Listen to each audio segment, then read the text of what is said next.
Olá, queridos amigos, queridas amigas, estamos de volta com o nosso programa Semeando Espiritualidades, Diálogo e Crítica.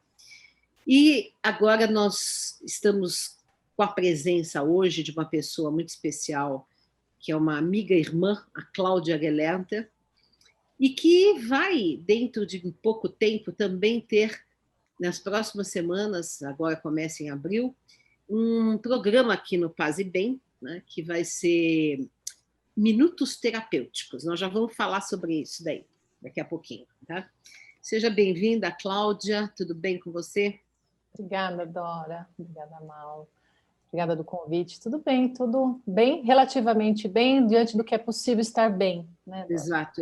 Todo mundo responde assim, todas as pessoas conscientes e sãs respondem dessa maneira, né? As pessoas falam, tá tudo ótimo, aí a gente já pode perguntar se tem alguma coisa errada, né? Porque com 3.000 mortos nas últimas 24 horas, né? Com 300 mil mortos no Brasil, já atingimos, né, esse número absurdo. A própria atmosfera, né, de luto, de pesar, envolve o país e a gente sente, né, a gente sente. Mesmo que a gente não tenha perdido pessoalmente alguém mais próximo, mas todo mundo perdeu alguém que conhece, pelo menos, né? A gente sente, né? E queria que você narrasse um pouco, então, a Cláudia é psicóloga clínica, tanatóloga, e queria que você narrasse um pouco, depois a gente vai voltar para essa questão da pandemia, do luto, que são assuntos que a gente tem que tratar, de fato, agora, né? Mas como que... Descreva um pouco o seu caminho pela psicologia e depois pela tanatologia, como é que você chegou e o que você está fazendo hoje, né? Ok, Dora. Cheguei na psicologia em verdade, a psicologia chegou até mim, posso dizer assim, né? A princípio eu queria fazer jornalismo naquele período, já tinha uma outra profissão, sim. É o que eu fiz. Sim, eu gosto de escrever, né? Você sabe que eu gosto muito da escrita também, embora escreva menos do que deveria, vamos dizer assim.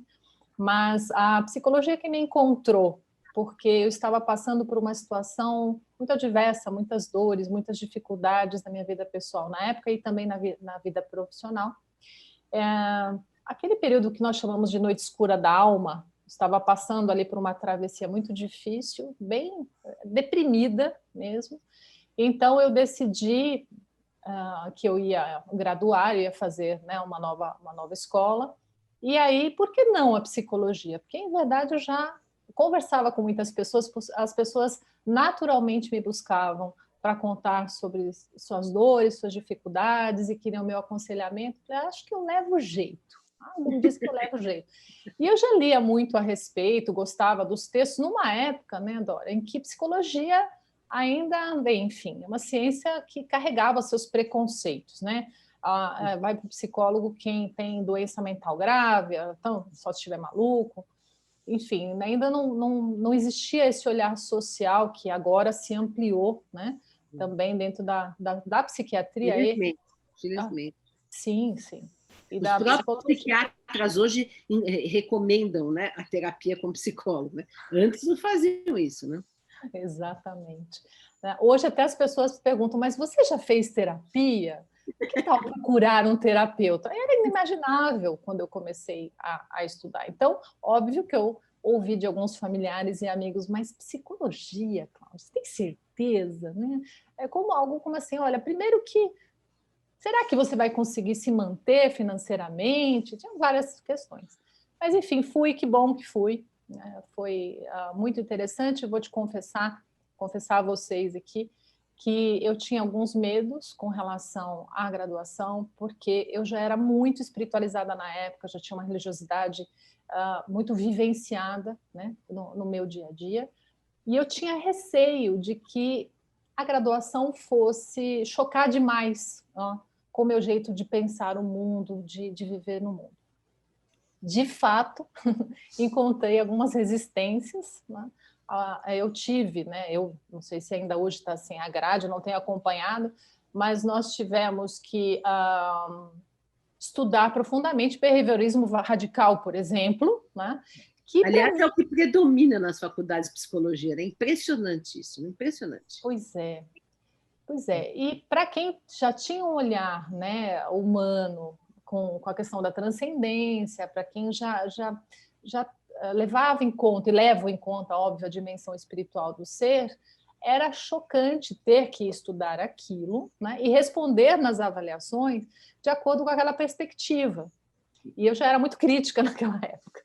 Em compensação, eu tive a bênção, né, de aprender psicologia social, onde eu me enveredei, adorei psicologia social, psicanálise fez muito sentido para mim na época também, por conta das questões, né, do ego, das defesas, enfim, Freud fez muito sentido para mim. E que bom, também entrou em menor quantidade de tempo e de matéria, devo dizer, mas entrou psicologia humanista. Eu já estudei os currículos das faculdades de psicologia, né? A psicologia humanista é uma página, né? A transpessoal é 2 páginas. É meio mundo de behaviorismo e mais psicanálise, um pouco mais de psicanálise. Agora o resto é tudo, assim, logoterapia, Vitor Frankl, assim, sei lá. Eu nem ouvi falar. Algumas nem ouvi falar, né? Logoterapia, nem se ouve falar. Eu tive 2 meses de Carl Rogers, de ACP, que são 2 meses em 5 anos de graduação. Exato. Nada. E se você me perguntar qual teoria faz todo sentido para você, Cláudia? Exatamente a rogeriana, né? A frankliana. Então, a Frank eu não ouvi falar. Eu fui ouvir falar, e aí a gente vai continuar contando, né? Quando eu entrei na tanatologia. Na verdade, eu fui entender Heidegger, que eu também só vi, acho que 1 mês na minha graduação de Heidegger, com existencialismo, enfim, eu vi muito pouco. Eu fui entender um pouco melhor no curso de Tanato, né? Então, enfim, apesar disso tudo, apesar desse arrastamento para uma visão mais materialista, que ainda, graças à nossa academia, infelizmente, mas eu vejo aí que existe sim uma nova... Brechas de entrada. Sim, existem grupos, né, que estão aí se debruçando sobre as questões de espiritualidade. Aliás, vocês entrevistaram o Dr. Alexander Moreira Almeida aqui, com o fantástico trabalho dele com o NUPS, não é? Também entrevistamos o Júlio Pérez, que também tem um trabalho. Pois é. Então, né, existem esses refrescos para nós, né, onde a gente pode assim, né, comemorar e aprender muito, porque aí, por exemplo, quando Alexander traz essas questões, né, da importância da dimensão de espiritualidade, de religiosidade intrínseca no ser humano, do quanto isso é protetivo, né, no sentido da saúde mental, saúde global, né, não só mental, e os números são, né, robustos nesse sentido. Aí a gente... Já que você entrou nesse aspecto, queria te perguntar que você falasse também o seguinte, comentasse como é que é essa sua relação diária, digamos, com seus pacientes ou clientes, não sei como você chama, eu não gosto de nenhum dos dois, né? Mas enfim. Outro dia eu achei uma palavra que me disseram que eu achei bem interessante, consulentes, porque eu não gosto... Consulente? Porque eu não gosto de cliente, porque parece uma relação comercial. Paciente parece muito passivo, né? Parece muito... Enfim, não tem uma palavra, mas enfim, das pessoas que fazem terapia com você, como que você lida com a questão de espiritualidade? Vamos esclarecer um pouco o público, porque às vezes as pessoas acham que o psicólogo que aceita a dimensão espiritual vai fazer um tipo de doutrinação ou de imposição, né, da sua visão de mundo para aqueles que vão procurá-la, né? Então, queria que você falasse um pouco sobre isso, né? Como é que se dá essa relação no dia a dia da clínica com a questão da espiritualidade. Certo, Dora. Nós nem devemos citar a questão da religião em si, né? Levar aí o nosso conteúdo individual do profissional para o setting terapêutico, como somos vetados, inclusive, né? Se fizermos isso, o próprio CRP vai acabar condenando. Existe uma ética para que isso não seja feito, porque, óbvio, é disfuncional. Claro.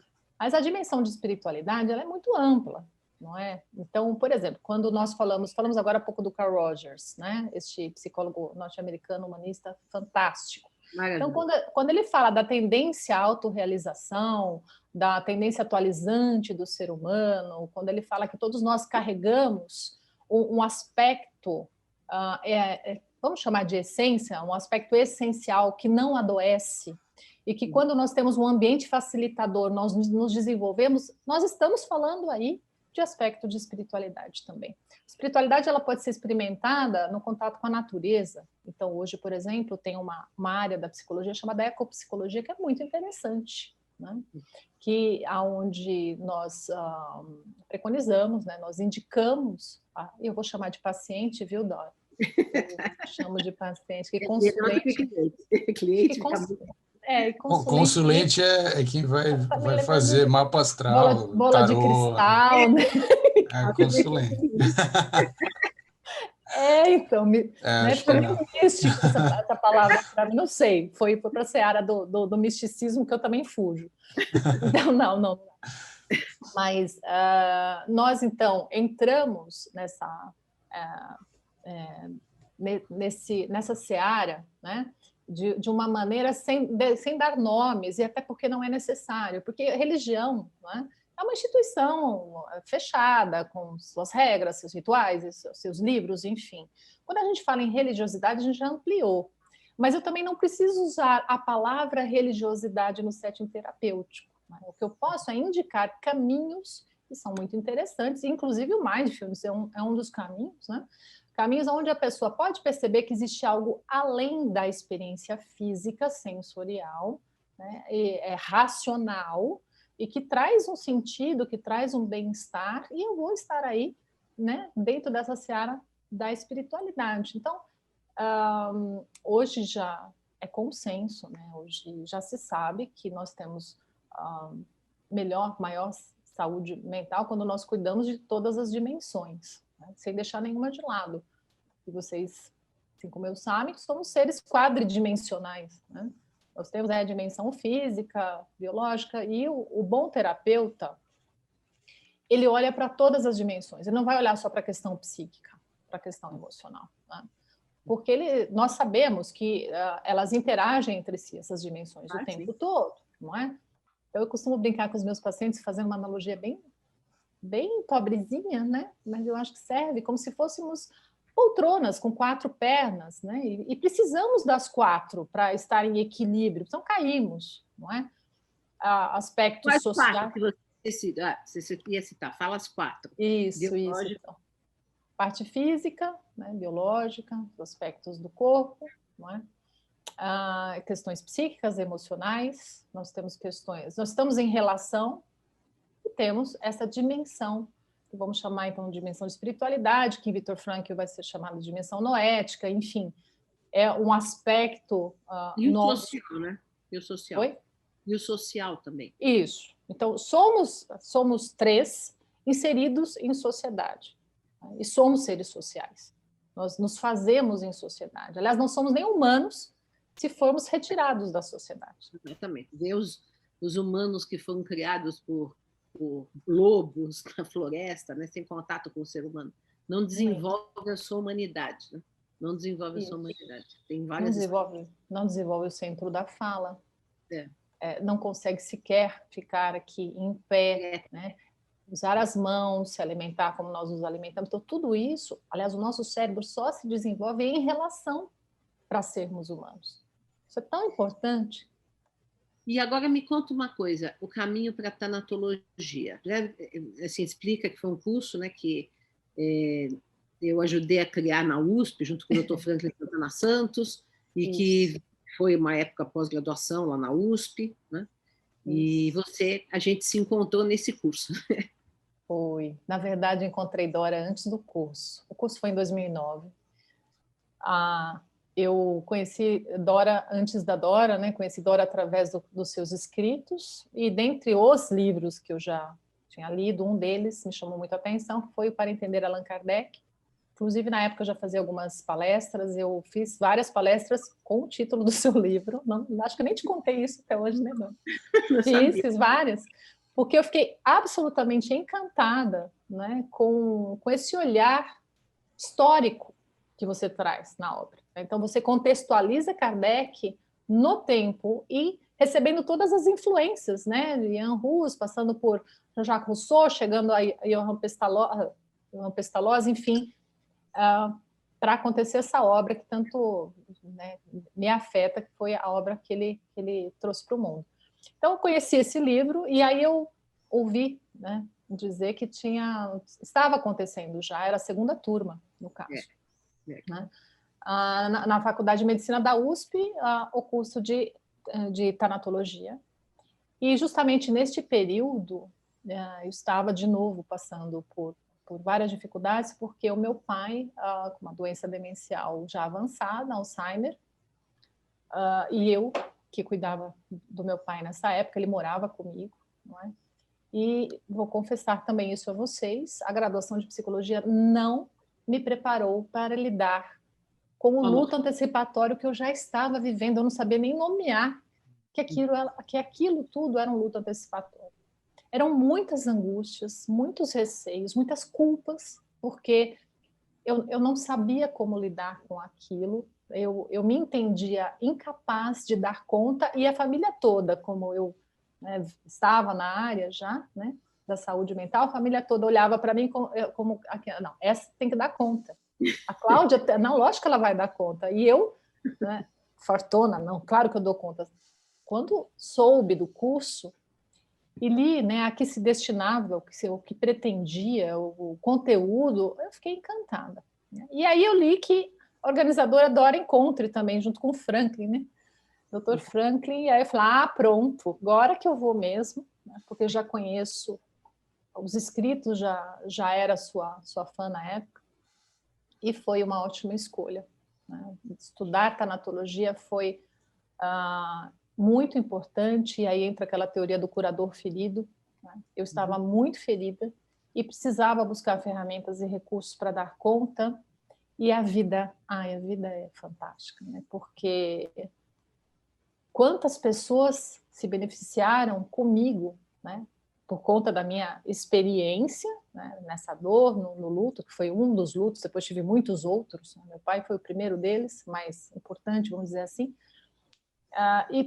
porque essas ferramentas que eu angariei na minha formação, óbvio que eu as utilizo até hoje, né? Eu não sei muita coisa, mas o que eu sei que ajuda realmente aqueles que vêm em busca de apoio, e principalmente nesse período de pandemia, né, Dora? Cláudia, na tanatologia, uma das coisas que é fundamental é uma visão interreligiosa a respeito dos processos, né, do que acontece depois da morte. Quer dizer, você tem que ter uma visão sobre vários pontos de vista. Mas você também tem uma história muito pessoal em relação à sua relação com as religiões. Você citou o espiritismo como uma coisa importante na sua vida, mas você tem outras histórias. Eu acho que seria legal as pessoas saberem isso também, porque faz toda a diferença, né? Você ter vivências em outras religiões.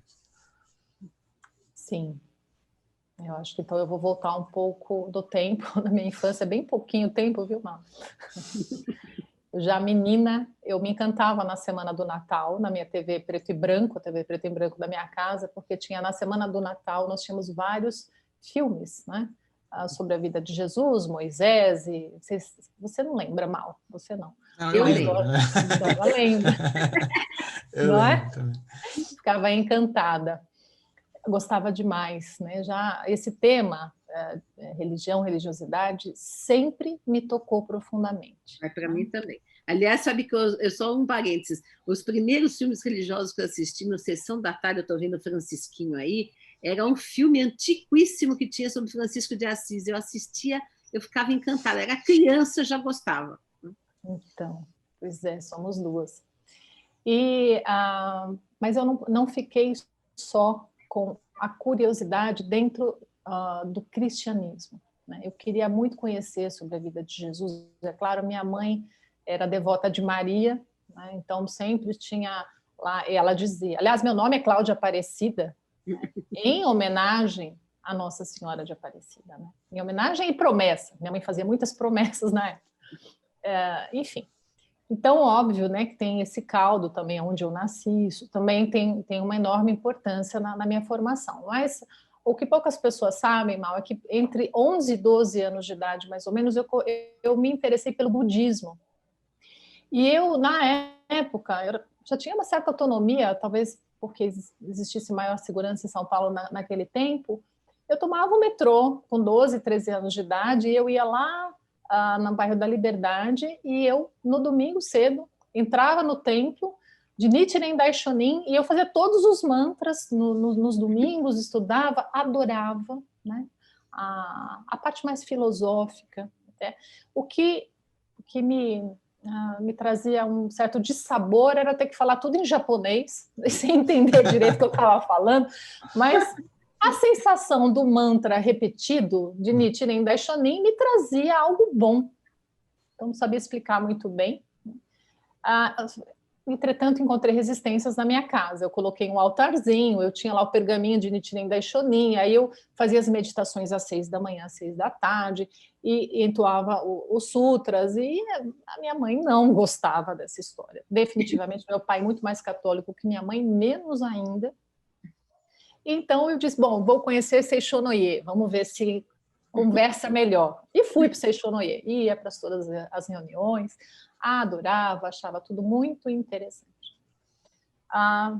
Entre 18 e 19 anos, eu li o Livro dos Espíritos, e quando eu li aquela obra, ao final dela eu lembro que eu pensei, é isso, né?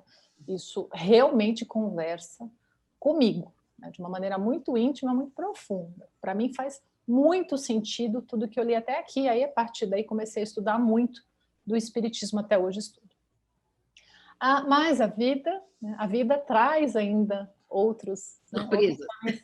muito interessante, né? Eu falo que eu sou uma apaixonada pela vida, principalmente agora, olhando para trás, né? Depois dos 50 a gente fica ainda, enfim, mais tocadas, porque dá para olhar para trás e começar a perceber, olha que interessante isso, a gente vai amarrando, e essa coxa de retalhos vai ficando linda.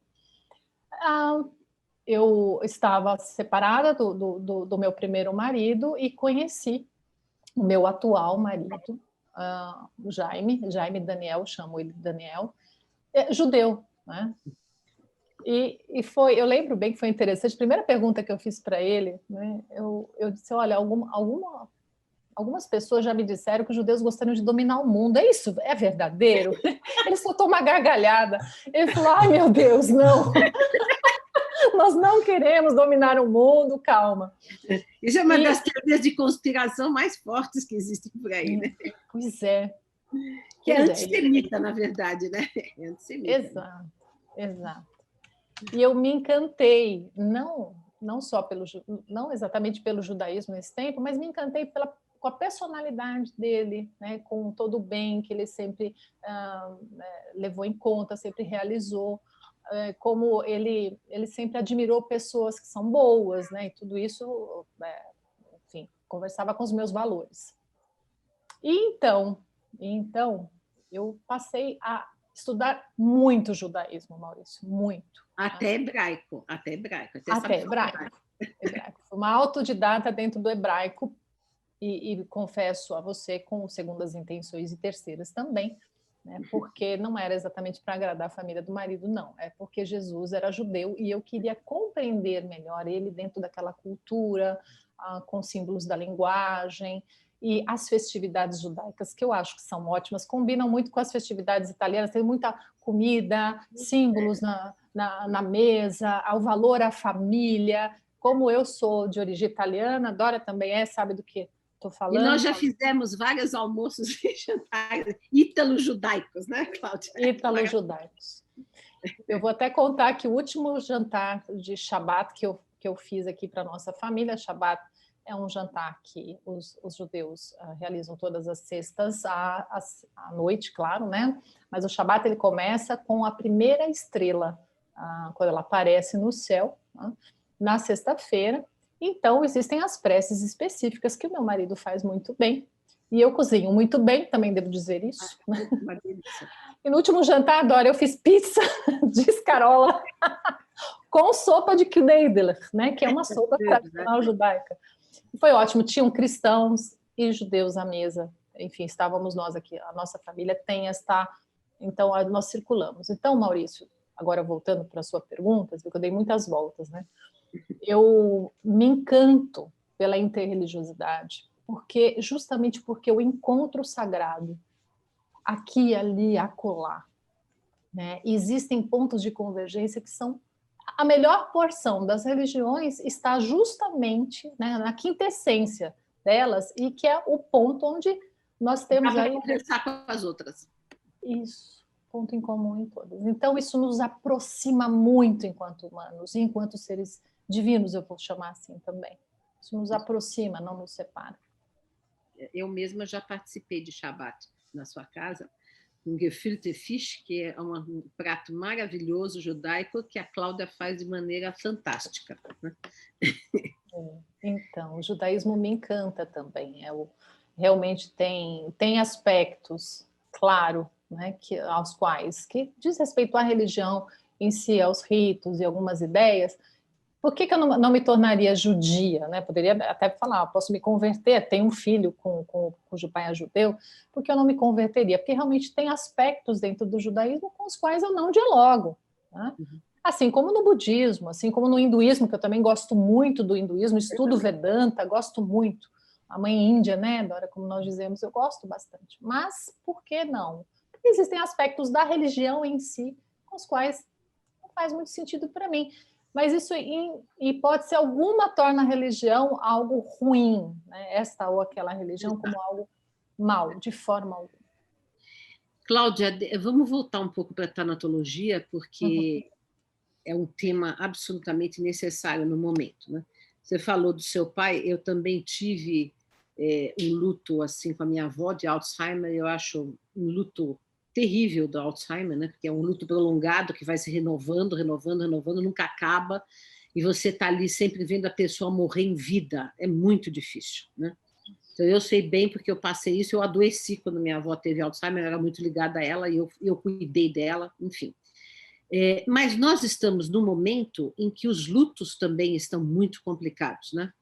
Porque não há a possibilidade de despedida, as pessoas estão morrendo em massa, né? Quer dizer, agora estamos num ponto que estão morrendo, inclusive, algumas sem tratamento, né? Então, é uma dor que aí ultrapassa a dor individual para se tornar uma dor coletiva que nós estamos sentindo. Eu, pelo menos, estou sentindo todos os dias essa dor, porque é muita tristeza se espalhando pelo país, né? Então, em que nós podemos falar, né, que uma perspectiva de educação para a morte, porque o curso lá que nós tínhamos na USP, né, de tanatologia, era educação para a morte, né? Quer dizer, você se educar para entender a finitude e saber que todos nós temos esse horizonte da finitude, independente de que se nós acreditemos ou não que a vida continua, nós vamos morrer, acabou, né? Isso é fato, né? Só que nós estamos morrendo agora nesse momento de maneira atabalhoada, atropelada, sem tempo, sem, né? E assim, como é que tem sido a sua experiência agora, porque você deve estar atendendo bastante gente que está perdendo pessoas da família, como é que está isso? Como é que está a gestão emocional desse momento terrível que nós estamos atravessando? Muito difícil, e tomando muito cuidado para não adoecer também, porque é preciso, né, que a gente que está aí trabalhando na área da saúde, em qualquer setor, que a gente se cuide também, né? Mas a verdade é que a demanda aumentou muito mesmo na questão de saúde mental para nós profissionais. Isso ficou gritante. Então, pessoas que já estavam até melhores nos seus tratamentos tiveram pioras significativas. Pessoas que nunca tiveram problemas, né, de ordem da saúde mental passaram a ter, porque nós estamos falando assim do maior dos problemas, né, que é o número de mortos num curto espaço de tempo, né? Isso é pior, mas existem outros níveis de lutos e de perdas, né, que estão aí atrelados à questão dessa vivência de isolamento na pandemia, né? Os laços familiares. Falta de trabalho, né? Questão econômica, política. Sim, tudo isso, Dora. E as famílias que enfim, não tiveram tempo, não se preocuparam e não construíram a ponte, que eu chamo de ponte dourada do diálogo, né? Sentiram demais, porque precisaram estar muito mais próximos, né? Então, onde existiam buracos, valetas, silêncios, tabus, aquilo ficou insuportável, Então, estamos vendo muitos casais se separando, muitas famílias se dissolvendo, e tudo isso aumenta o impacto no coletivo, por isso nós sentimos bastante também. Com relação ao luto, com relação à morte mesmo, né, pontualmente, no caso da sua avó ou do meu pai, quando nós chamamos de morte anunciada, não é? A morte anunciada, ela é extremamente dolorosa a partir do diagnóstico, né, e no andar desse processo. Como você comentou muito bem, o Alzheimer, ele adoece a família, o sistema, não é só o paciente ou aquela pessoa que está ali em finitude. Todos nós adoecemos em algum nível, em algum grau, por isso precisamos de cuidados. Porém, existe algo protetivo, porque nós vivemos um luto e quando conseguimos dar conta de cuidar, quando conseguimos dar conta de resolver os nossos emaranhamentos, os nossos barulhos internos, quando esse parente morre, né, e acontece o enterro, nós damos conta de fazer até um luto amoroso, vamos chamar assim. Um luto aliviado, se é que é possível usar esse termo. É aliviado, sim, é aliviado. Um luto aliviado.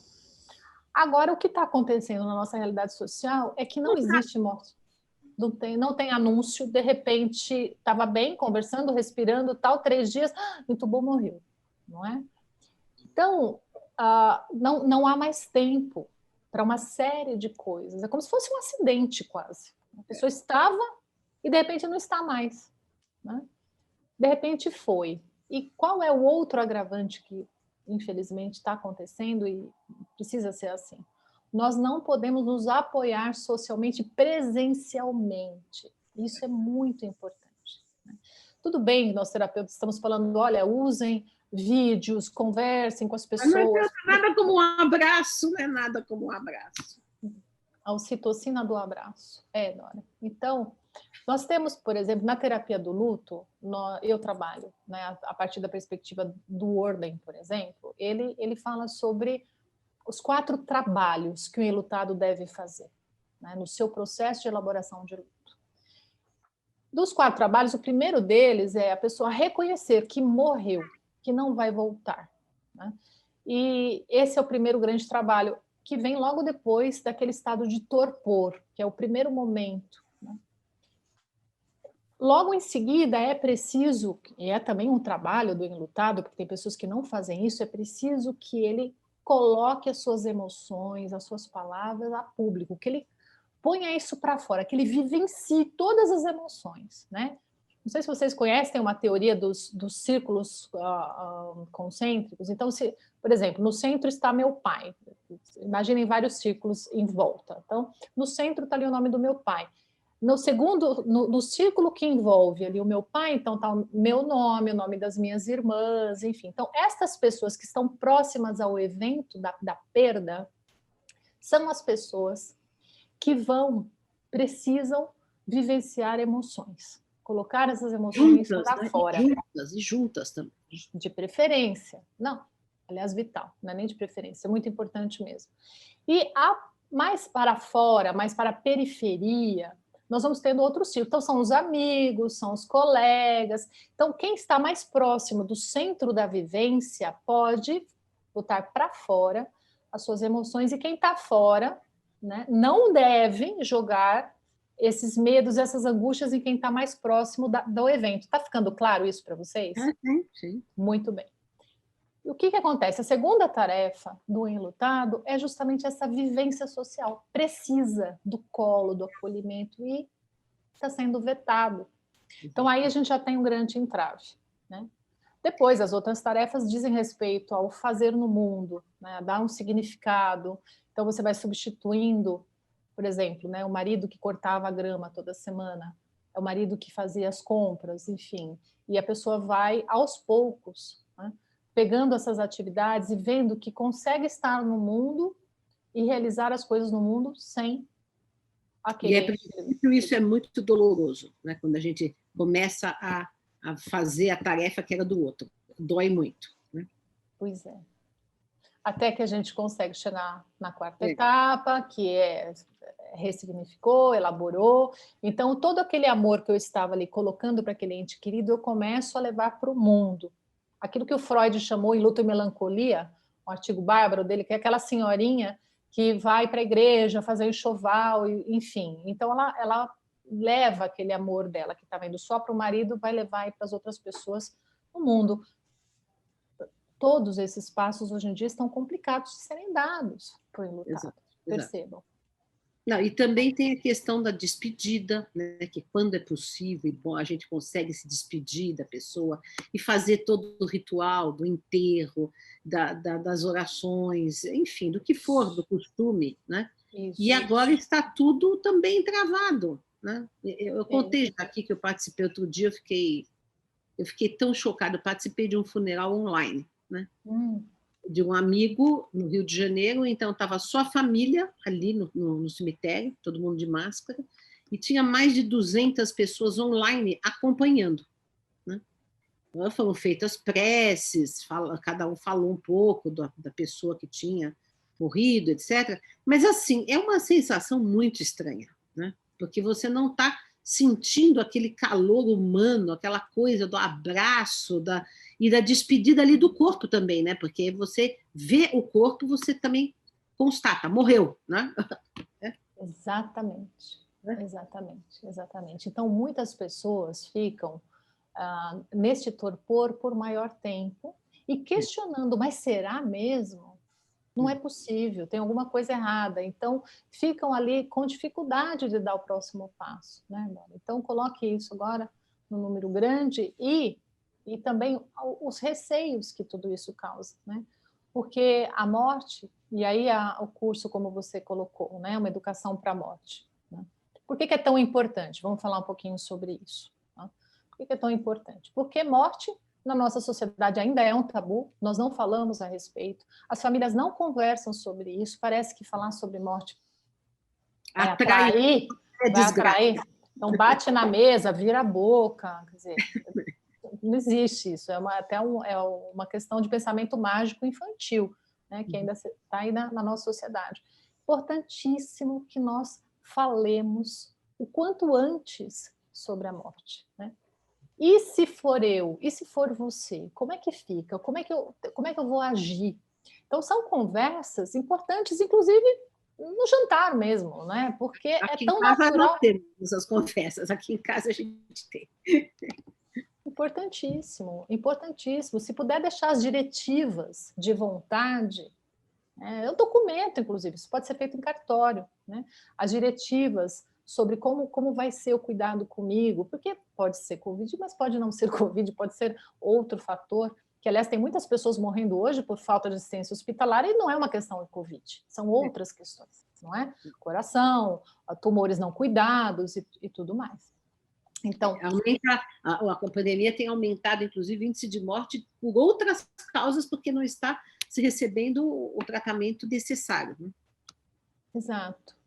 E muitas pessoas estão sintomáticas, que não são sintomas Covid, e não vão para o hospital por medo também. Deveriam até ir para um PS, por exemplo, e não vão por receio de contrair ali o vírus, e acabam perecendo por outros fatores. Exatamente. Então, são coisas fundamentais a serem conversadas. Até porque... Agora, depois eu acho que nós vamos ter que passar por uma terapia coletiva, porque nós vamos ficar com um trauma coletivo, né? Nós estamos passando por um trauma coletivo, na verdade, né? Como foi com a guerra, né? Como foi com a gripe espanhola, é um trauma coletivo, vai deixar marcas, né, na nossa coletividade, na nossa humanidade, no Brasil, principalmente. Isso vai ter que ser tratado nas próximas gerações, né? Muita terapia, vai ter que ter muita terapia, né? Já estamos sequelados. Eu que já passei pela experiência Covid, posso dizer que existem as sequelas, inclusive do Covid grave, que foi o meu. Né? Então, esses sequelados já são um peso, né, para o sistema, porque, óbvio, existe um outro trabalho. As pessoas que foram entubadas, a maioria sai com o DPOC, já sai como um paciente terminal, vamos dizer assim, porque o DPOC é uma doença progressiva, né? Doença pulmonar obstrutiva crônica, por conta dessa pneumonia avassaladora, né? Que em alguns casos a gente vê que acontece. Então, tem os sequelados físicos, lembra das dimensões, né? Os sequelados físicos, os sequelados psíquicos, os sequelados sociais, porque muitas famílias se dissolvendo, muitas rupturas, muitas raivas acontecendo, enfim. E também muito desemprego, muita coisa, muita falta de trabalho, né? Sequelados econômicos, não sei se a gente pode chamar assim, né, Dó? E nós temos, sim, né, agora, sobre as questões de âmbito de espiritualidade. Né? O que eu tenho percebido que mais pessoas estão se abrindo para o tema, o que é comum acontecer. Exato. Comum acontecer, porque diante da dor, né, a fé se agiganta, né, nem que seja por uma barganha, dizemos assim, a nossa fé se perde, né? Ou a fé se perde. Ou a fé se perde. Mas o que eu tenho visto, nós, pelo menos até aqui, É. são muitas preces, orações e correntes. Eu acho interessante, a gente citou em passant, que já até fizemos entrevista aqui com logoterapeutas, né? Eu acho interessante trazer a experiência do Viktor Frankl, porque ele passou por uma situação limite dessas, né? Ele perdeu os pais, a esposa grávida, os irmãos em campo de concentração. Ele mesmo ficou em campo de concentração. A situação da Segunda Guerra Mundial foi assim um negócio absurdo, né? E ele conseguiu reverter todo esse processo num projeto de terapia para o mundo, que é a logoterapia, de conferir significado, né? Porque isso é a questão, é você entender um significado, ou fazer, ou dar, emprestar um significado ao sofrimento, que faz com que você transforme aquele sofrimento, né, em algo de útil para o próximo e para você mesmo, né? Você fazer algum bem, né, para o outro. Sim. Foi exatamente o que eu disse sobre a minha chegada à tanatologia. Eu fui lá por conta de dor e sofrimento, e realmente eu me empoderei muito mais diante das questões da morte, e hoje, claro que é um sentido até para o adoecimento do meu pai, com certeza. Agora, mudando um pouco do tema, falando um tema mais alegre, é o seguinte. Bom, ainda o público não está sabendo, mas eu vou deixar, pelo menos temporariamente, de fazer o meu Boas Palavras para um Bom Dia, por causa de sobrecarga de trabalho. Eu já vou atingir a semana que vem o número 200, né, que eu estou fazendo, e que eu pensei que era uma coisa, uma pandemia que demorar alguns meses, já estou há um ano fazendo, né, e não tem previsão de término da pandemia. E assim, eu convidei, então, a Cláudia Gelernter para fazer aqui no canal Paz e Bem um programa que vai substituir o meu Boas Palavras. Vai ser de segunda, quarta e sexta, e vai se chamar Minutos Terapêuticos, Psicologia e Espiritualidade. Cláudia, o que você pretende fazer? Já anunciei para o público. Pois é, são minutos terapêuticos. O título já falou muito bem, né? Em pouco tempo, algumas doses, né, costurando aí as teorias de psicologia, as tradições de espiritualidade, né, que conversam, que dialogam e que podem nos ajudar, que podem nos trazer alguns instrumentos para a gente lidar com as nossas angústias, que hoje elas são individuais e coletivas, não é? Então não está só para fora, está muito dentro, né? Então se pretende, né? São pequenas doses, 3 doses na semana, né? Um remédio homeopático aí, emocional, para que a gente consiga juntos caminhar com saúde, né? Com um pouco mais de equilíbrio, com um pouco mais de paz, com esperança, porque sim, está acontecendo muitas coisas difíceis, mas grandes luzes também no meio, grandes aprendizagens. É necessário, a crise se fez necessária, né? Sempre se faz. Precisa dar um choque, né? A humanidade precisava de um choque, né? De um chacoalhão. Sim, mas também não nos faltam caminhos e não nos faltam também condições de decidirmos em cima do sofrimento, como você mesmo comentou, né, que Frankl trouxe através da própria vivência dele, não só da teoria. Sempre podemos fazer uma escolha positiva, apesar dos arrastamentos do mundo. Então, é isso. Quero trazer algumas opções de escolhas positivas. Bom, então, nós já estamos chegando ao fim do nosso tempo aqui. Você viu como passa rápido? Muito. rapidíssimo, voa. E aí eu quero, então, dar as boas-vindas para a Cláudia, aqui no canal Paz e Bem, que será um produto de uma parceria entre o canal Paz e Bem, a Universidade de Lipampédia e a Associação Brasileira de Pedagogia Espírita. Nós também vamos divulgar esses minutos terapêuticos da Cláudia, né? E assim eu saio um pouco de cena, vou fazer outros projetos, e entra a Cláudia, que é uma irmã do coração, e que a gente tem muita afinidade, então ela vai poder continuar um trabalho de conforto, né? Porque eu criei esse Boas Palavras exatamente para trazer algum alento, né, nesse momento tão difícil que estamos vivendo. E acho que, então, a Cláudia vai dar continuidade na sua linha. Antes de terminar, eu quero ler um texto da Cláudia, né, que ela escreveu algum tempo atrás, só publicou no Facebook, e aí vocês conhecerão um pouco melhor o pensamento dela. Já não me importa saber quanto tempo tenho de vida, mas com que qualidade viverei os dias que me restam? Já não me importa saber a causa última da minha morte, mas a forma como irei encarar o processo de morrer. Já não me importa colecionar acertos diários, mas aprender com os muitos erros cometidos. Já não me importam julgamentos rasos, mas o estudo, muitas vezes solitário, que me aprofunda nos meandros da existência. Já não me importa agradar aos que não me compreendem, mas ofertar o que há de melhor em mim àqueles que aspiram compreensão. Já não me importam bajulações de toda sorte, mas a palavra sincera que me retira da inércia de minhas certezas. Já não me importa se demoramos na teimosia do nosso orgulho, mas a certeza de que a vida nos modifica com sua didática de amor divino. Muito bonito, Claudinha. Obrigada, querida. Obrigada. Bom, então nós encerramos por aqui. Um grande abraço a todos. Esqueci de dizer também uma coisa. Que a partir de agora, o nosso Semeando Espiritualidades também vai ser quinzenal. Eu estou precisando ter um descanso aí e também me dedicar a outros projetos. Então, o Boas Palavras, a partir do dia 4 ou 5 de abril, Cláudia, você lembra disso agora? 5 de abril, segunda-feira, eu inicio. A partir do dia 5 de abril, Boas Palavras não vai mais entrar no ar, mas vai entrar em Minutos Terapêuticos, e a partir de hoje, o Semeando Espiritualidades vai ao ar uma vez a cada 15 dias, também no mesmo horário, às quintas-feiras, às 17 horas. Tá bom? Um grande beijo. Beijo.